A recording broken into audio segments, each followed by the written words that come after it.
eli niissä toimin yrittäjänä. Me ollaan täällä tänään tekemässä yleisötapahtuma, missä pussitetaan yhdessä Sellon asiakkaiden kanssa kasveja, jotka sitten tulee tähän Sellon jättimäiseen kasvitorniin. Vihertornithan on hirveän yleisiä, ylipäätään tällaiset viherseinät tuolla niin kuin Euroopassa ja muissa kauppakeskuksissa. Siellä niitä näkee paljon, Suomessa ei juurikaan. Ja nyt tämän LEEDin myötä, mitä myöskin tuodaan nyt tässä ympäristöviikolla vähän kuluttajille tutummaksi, niin haluttiin sitten, että yhdistetään tähän tuommoinen vihertornin rakentaminen.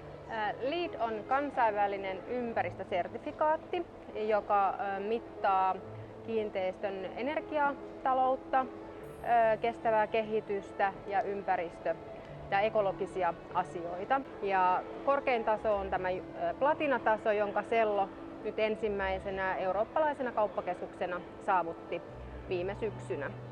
Eli tuohon torniin tulee ensin tämmöinen alumiinikehikko, johon sitten kiinnitetään tuo meidän kasviseinärakenne. Eli siihen tulee ikään kuin tämmöisiä hyllyjä, joissa on sitten tuo altakastelujärjestelmä.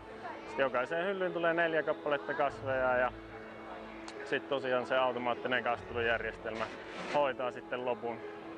Se on yli 12 metriä korkea. Se ulottuu ihan täältä alimmasta kerroksesta tonne ihan Sellon melkein katolle asti.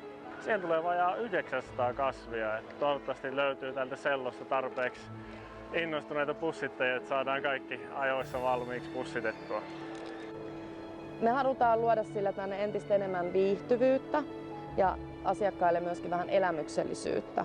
No kyllä nyt on huomattavissa, että tavallaan sen perinteinen ruukkuistutus ei enää riitä. Että halutaan jotain erikoisempaa ja semmoista, mikä oikeasti tuo sitten tämän tilan käyttäjille elämyksiä. Et mä toivoisin, että tämän Sellon kasvitornihankkeen kautta sitten päästäisiin muihin kauppakeskuksiin ja julkisiin tiloihin myös tuomaan tämmöisiä uudenlaisia viherhankkeita, mitkä sitten oikeasti tekee vaikutuksen siellä asioiviin ihmisiin.